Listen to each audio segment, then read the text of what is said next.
Welcome to the Global Pulse, a short video series where our experts break down a trending topic in international business and why it matters to you. On December 31st, after last-minute negotiations on fisheries rights and the status of Northern Ireland, Britain, or rather United Kingdom, finally left the European Union officially.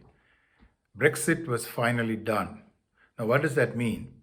For starters, Britain can no longer be constrained by the rules and trade policies of the European Union and can have its own trade partnerships with countries like the US, China, and India.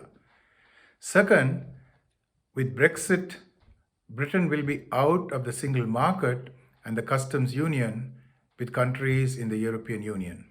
And thirdly, Britain will no longer need to be bound by the jurisdiction of the European Court of Justice. Of course, Northern Ireland will be bound by all three.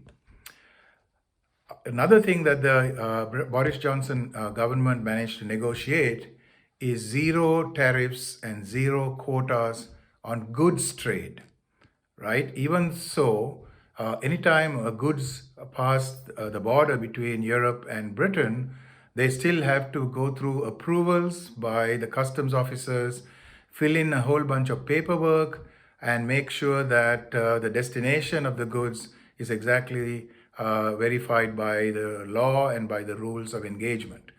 So in the beginning of Brexit, which is the early days of 2021, there were huge traffic jams along the English Channel as well as the roadways between France especially and Britain. So it took about a couple of weeks to renegotiate some things so that they would get temporary approval or fast-track approval for goods that cross the borders. Nothing was done on service trade. Now, services are something like 80% of the British economy, and so it's likely that the disruption in the service sector might be even greater. So there's nothing in the deal for Britain's single largest export, which is financial services. And there's also nothing in the Brexit plan to deal with data adequacy and data-based consulting and things like that. And that could turn out to be a thorn in the future. Travel, which is the next biggest thing, there were rules that came in about how to treat UK residents living in Europe and also European residents living in UK. So what they have decided is to use the same rules as they use for the United States. And so they allow people to stay in these countries without a visa for about 90 days. If people stayed beyond 90 days, then they have to go through a whole bunch of approvals from the immigration office, from the police, and so on.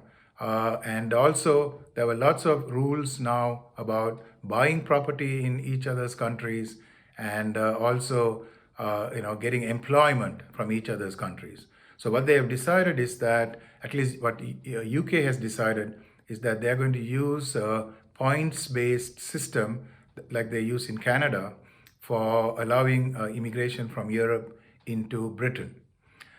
The Brexit may have been done, but as you can see, there are lots of loose ends that need to be tied up. The other thing is people are still waiting with bated breath to see how Brexit is going to affect the economy of the UK. A lot of economists think that the economy of the UK might actually get affected by about 4 to 5% negatively because of Brexit.